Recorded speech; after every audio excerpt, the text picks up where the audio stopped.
Well, let me tell you, you see, there is another point that Mr. Monojit Mandal has sort of skipped over. If Kali holding a cigarette is the writer's imagination, won't those cartoons sketched by the Danish journalists or cartoonists, the imagination of the cartoonist, why were they persecuted then? Of course, Monojit Mandal will not have the gumption to call that out and stand up for that right.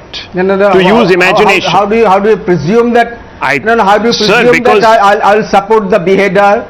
Because, sir, you made it quite clear. Absolutely not. I'm asking you, do you support the right? Representation of religion. So let me ask you, should we support the right of the Danish cartoonists? I do support their right to express themselves. Okay, so you support the right? I do support their right to express themselves, of course. So then you don't support the right of Nupur Sharma this is happening to in express France. herself. You can criticize. So then why don't you express?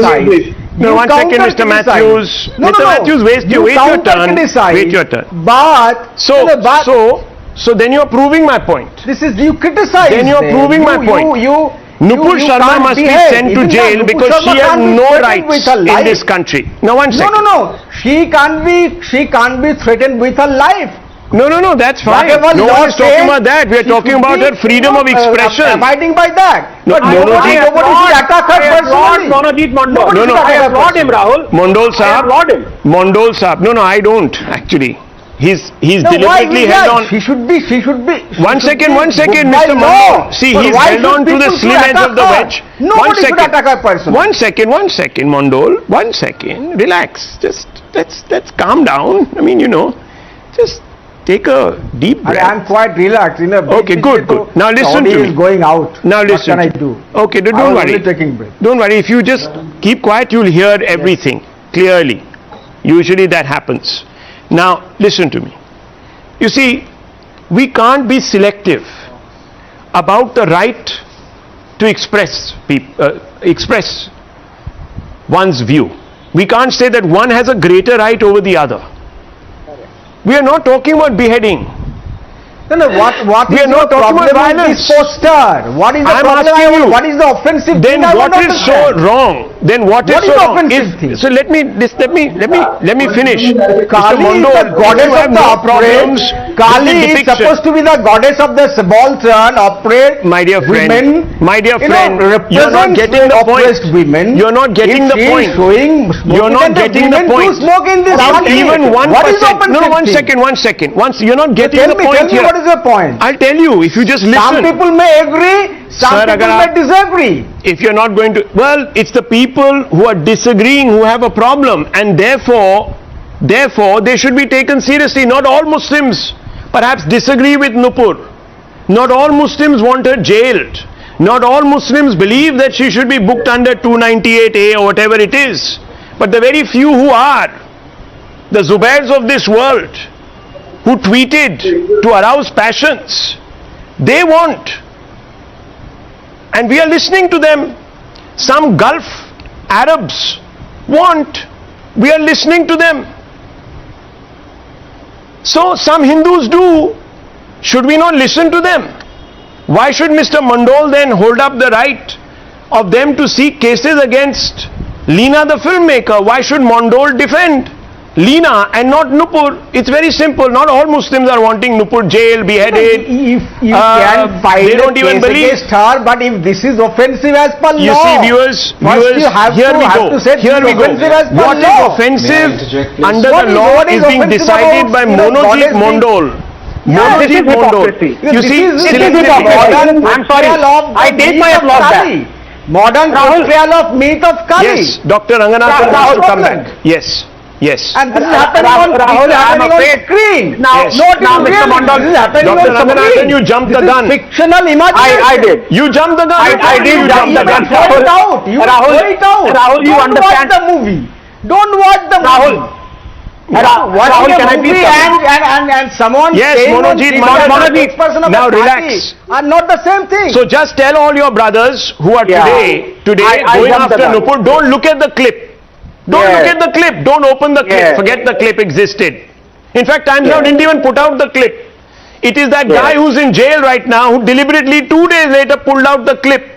From where? A TV screen. No. If you live say, I'll definitely. No, one if second. you say Tell that your brothers, was doing it the work tell your of brothers, art, tell your brothers, do not watch that tape. You will not get offended. It's fine. I'm okay with that. Representation. So tell Mr. Mondol, tell the Muslims outraging. Was saying out of her imagination. No. So the Danish cartoonists also made something out of their imagination. Danish cartoonists also made something out of their imagination. There is not. Yes. Yeah, absolutely. That's freedom of expression. So then why don't you support Nupur's freedom of expression? Nupur statement. Okay, so Nupur is being hanged for a fact. What are you saying? Because she was speaking as a political party person. That doesn't matter. Doesn't make her more guilty. So Okay, I'll have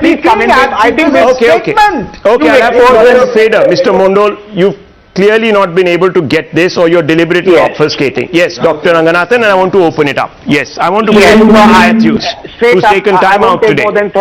I won't take more than 30 seconds. Rahul, first up, my apologies. I jumped the gun because you had analyzed him to pat, Mr. Mondal. I jumped the gun and I thought he is a free speech absolutist. He stands not only for the freedom of expression of this woman director who portrayed Kali, but he also supports Nupur.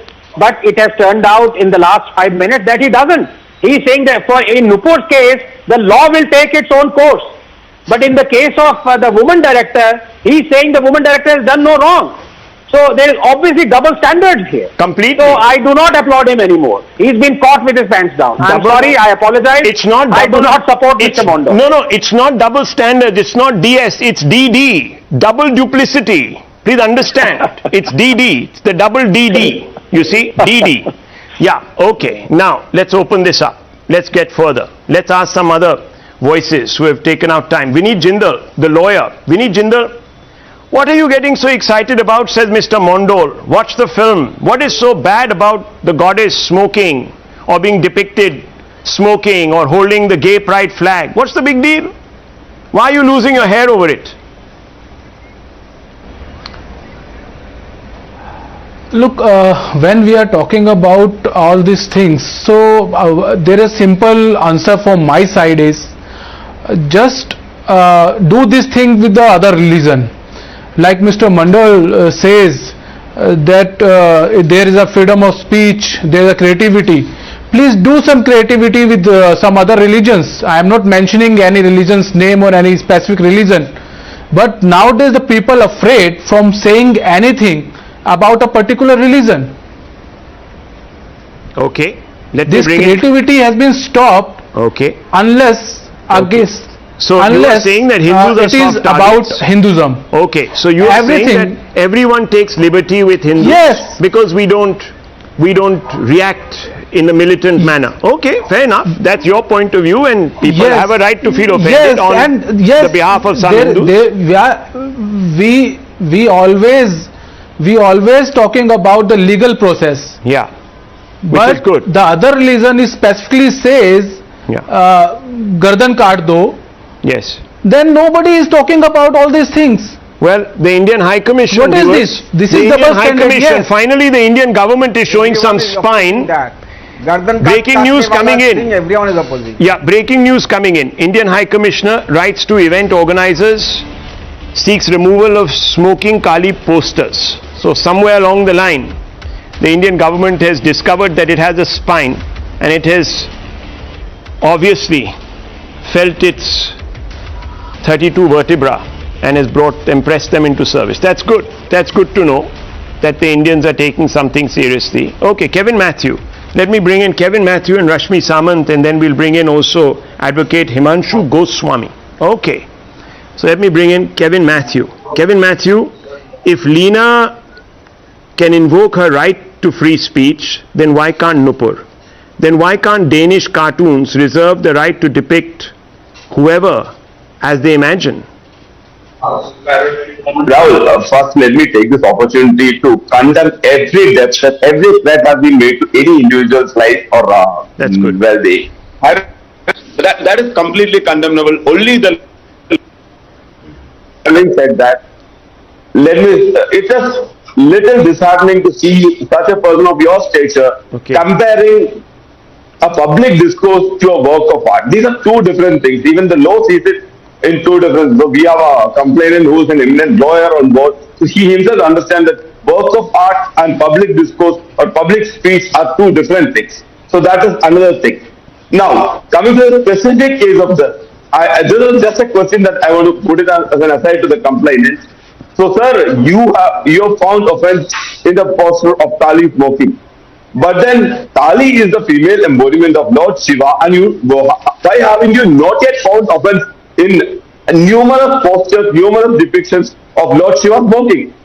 No disrespect here, but sir, that's a valid question. Right? Lord Shiva can smoke, and that is respectful, but Kali can smoke, and that is disrespectful. I don't find the logic behind that. So that is one question I would like to hear an answer from you, because it is you who found offense there. Having said that, aside to that, Rahul, my primary discourse here is Nupur Sharma came on a channel representing the party governing this country, and Leena Manimekalai, she did what she came out was a creative art form, and these are two different things. You can't compare apples to pineapples. Even though they don't sound alike, even though they sound alike, they don't taste alike. So that comparison is a bit childish and a bit periscopic and is a bit selfish. So that, I think, is something I have a difference of opinion with you. Okay, fair. So these are you can two differ with different me. You can differ with me. You're also differing by extension with the Indian government that has equated both Nupur and Leena, saying that Leena's poster should be removed, as they've also obviously taken on Nupur and apologized on her behalf. So just putting that on record. One more thing. You can put that on record. And one more thing, let me make this clear. At the end of the day, law of the land should prevail. And so now we have a complainant. So we have a matter at sub judice with. So you don't mind the case against Leena, right? Kevin, Matthew, you don't mind the case that has been filed against Leena? No, do you support the case against Leena, or you don't? Just answer me one word. Do you support the case against Leena? Yes, no. It is that person's individual's right to file a complaint. Okay. And a court at least Kevin Matthew has been practical. At least he's being practical. Okay. Let's bring in activist. Okay. One second. Let me bring in the others. Okay. Rashmi Samant is also waiting patiently. Let's hear from her. You've raised some points. No, I need an answer One for my thing that I want to... I'll get him for you. Don't worry. Let's first get in Rashmi Samant. Let her finish. There's Himanshu Goswami also waiting in the sidelines. Poor fellow. They're all waiting patiently. Yes, Ms. Samant. So, firstly, what I'd like to say is that such deep misinterpretations, they're dangerous, and they go beyond just free speech or hurt sentiments, because they feed into this whole narrative which vilifies Hindus. And as some of the panelists have rightly pointed out, this documentary, it's not a film by the way, the creator herself calls it a documentary, it's coming out in Northern America, where Hindus are a micro-minority. And this kind of vilification makes the Hindu community prime target for misplaced anger within human society. We know that there's a lot of misplaced anger out there. There's gun violence, there's racism, there's discrimination. But these narratives make us a justified target out there for these kinds of crimes. I have personally faced this. When I was at Oxford, the man who came after me, he was making countless posts about how Saraswati Devi, about Saraswati Devi, similar to what's being currently done to Kali Devi. So that's what was being done, and this is dangerous. This is something which is detrimental to the very, freedom of dignity of Hindus across the world. Okay, very strong intervention. Kevin Matthew. So when 7 Indian states decided to ban the Da Vinci Code in 2006 because they deemed it offensive to Christians, do you condemn their decision? Because after all, the film was exercising artistic license. Christian organizations said, the minority organizations have pointed out that the film's storyline attacked the very heart of the holy gospel, destroying the divinity of Jesus Christ. Rahul, to be honest, I don't agree to such bans. Sorry? The work of art, so that is why we have something called a censor board. We have certain other mechanisms in place, and let that take its place. As a democracy, not a banner. But Kevin Matthews, the 7 Indian states decided to ban the Da Vinci Code. That was it. It was banned because your brother Christians, your sister Christians decided that they didn't want to watch this, at least through these organizations. Rahul, and that is why I'm coming out and saying that I'm in disagreement with that too. Yeah, but you didn't sit on national TV and fulminate against it, did you? Had you called me for that show, I would have said the same thing. Right. You see, hindsight is 20/20, viewers. I wonder if I'd called him, whether he would have been laughing like the way he is. Okay, let me bring in Mr. Goswami. Mr. Goswami, you see, and I have to ask you this, does secularism mean, and please answer this question honestly, placating Muslim sentiments while offending Hindu sentiments in the name of free speech? It's a very direct question to you, sir. Thank you, Rahul, for finally giving me an opportunity to share my views. So, first I'd like to state that, I am a proud Hindu and I would not condone any action that would bring my religion in bad light. And in the same yardsticks, I would not condone any action that brings any religion in bad light, because that is what my religion teaches me, and as a lawyer, that's what my constitution teaches me as well. Now, to your very specific point, secularism has unfortunately morphed into a form today that is not representative of what the founding fathers of our constitution envisaged it as. And we need to go back to the basic ethos of secularism. Secularism has to mean equal treatment of all religions before the law. And that is exactly what I am also looking at this whole situation with. It's very interesting that we have my learned friend here, Mr. Jindal, who's a seasoned advocate, who's filed an FIR against this filmmaker. And I do not hold the brief for the filmmaker even for a second. But speaking purely as a lawyer, if you look at the ingredients of section 295, 298, 505 and 34, not a single ingredient gets made out, for the simple reason that this is not an offense that's committed on Indian law. It is committed in a country which had an analogous provision of section 296 in the Canadian Penal Code, which amounted to blasphemy, which was repealed in 2018. So the action committed by her in Canada, whether it's an offense or not in India, that's moot. Now, the second thing is, we are talking about a poster of a movie, without even giving benefit of the doubt to the filmmaker, who's saying, go and watch the movie first. It doesn't matter. Then if I have done something wrong, come back to me. You also judge Nupur by the one long sentence she sallied forth on, which she was supposedly only quoting the hadith. That's what it came down to. So I want to know, 295, 298, 505 applies to Nupur. And I don't hold a candle. Let me tell you, Rahul, if I were invited for that debate, I would have. I don't hold a candle to anybody. Remember that. No, I'm not here supporting Leena or Nupur or anything like that. Let the law of the land go into this.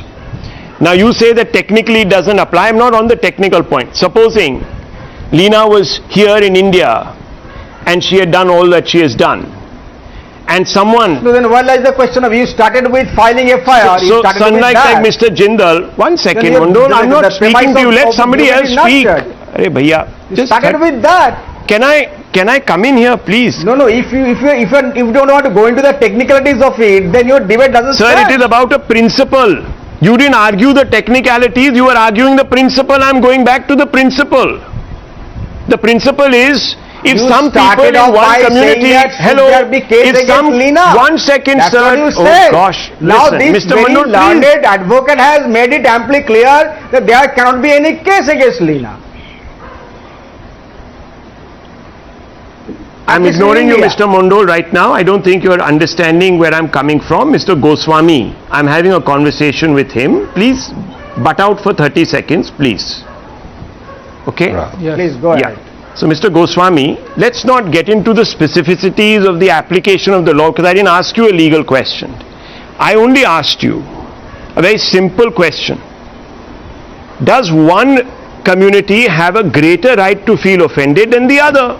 It's very simple. If it's not, then whether Mr. Vineet Jindal is right or wrong, he has the right to take offense, as do Muslims against Nupur Sharma, equal right. That's it. What's so difficult? Rahul, not for a moment am I suggesting that one community has, greater rights than the other to feel offended or take umbrage. All I'm saying is, so then, what is there to take umbrage about? Then why is one community? Let's look at this. Let's look at this. Yeah, no, I completely agree with you here. So fine. So then, if you agree with me, that's the end of the debate. But let's look at this poster, Rahul. Let's look at this poster. No, forget the poster. Look, we can get into the. But allow me 30 seconds, please. See, people have already pronounced no, Nupur guilty. The poster is the genesis of the whole controversy. One second. I take offense there. I take offense, Mr. Goswami. I take offense because I am actually a very fair person. So no one gave Nupur Sharma the benefit of doubt. You are going out of the way analyzing the poster. Did you fact check Nupur Sharma? Why not? Why not? Dr. Ranganathan, why do you think Nupur Sharma has been given zero benefit of doubt and people are giving Leena so much benefit of doubt? Can you explain to me? I'm confused. No, I'll explain, Rahul. I need a couple of minutes for my esteemed panelists because I've been listening to this very enchanting discussion, and can I just say that I'm a little bit disappointed by the comments of two of my esteemed panelists. One of them seems to be suggesting that he is for prosecution for offending religious sensibilities, but despite him being a believer in the grey, he has the right to decide something which is totally subjective as to what is an offense and what is not, thereby being a hypocrite. And the other panelist seems to be suggesting what is art and what is not. In order to cushion their own hypocrisy, they are going around in circles as though their one leg is shorter than the other. Can I remind this person who is delineating for us what is and what isn't art, that 1965 Nobel Prize in Chemistry was awarded to Mr. Robert Burns Woodward for, and I quote, the art in organic synthesis. He synthesized the chlorophyll, and the Nobel Committee said that is art. What is science is also art, and what is art is also science. So please do not get on all these demarcations. Now, Rahul, with your permission, because the matter is very philosophical, can I please have a couple of minutes? I'm sure you will like what I have to say. Can I please? 2 minutes. Yes, 2 minutes, please. Yeah, you've only spoken once. Yeah. Thank you. I really appreciate it because the matter is not about 295A. The matter is about hypocrisy. If you are not an absolutist in free speech, then you will delve into the grey. And the problem is that the hate that some have towards free speech absolutists is like the hate believers have towards atheists, apostates and rationalists. Heck, there is even a psychiatric term for it. It's called guilt of inadequacy. They feel embarrassed at being irrational and therefore inadequate, believing, for example, in flying horses and immaculate conception and walking on water, when science tells you that it is impossible. And because they fear being exposed as hypocrites, they label free speech as a utopian concept. Opponents of free speech are believers of the grey because that lets them wallow in their hypocrisy worse. They inadvertently support Nehru for curbing free speech through the First Amendment. Yeah. They love it when they condemn someone for offending a particular religious sensibility, but hate it when one of their own or they themselves are condemned for offending religious sensibility. This is what is classic subjectivity and the grey, and of course the guilt of inadequacy. And because of free speech, absolutists never condemns anyone for, quote, offending religious sensibilities for the simple reason that who decides what is offensive and what is not. Yeah. Of course, free speech absolutism comes with a few commonsensical exceptions. In the name of free speech, for example, you can't divulge state secrets. You can't scream fire in a crowded theatre. You can't incite and lead a mob to violence. You can't defame someone's reputation with false details. That's where defamation suit comes in. But all else is kosher. I ask you, the purveyors of guilt of inadequacy. Think for once. How can freedom be subject to public order or decency or offending religious sensibilities? Are you going to ban Naga sadhus from appearing in public now? Are you going to be offended by my saying that the earth is not flat or wasn't made in 6 days? The second aspect of hypocrisy of the haters of free speech absolutists, Rahul, is their inability to think rationally.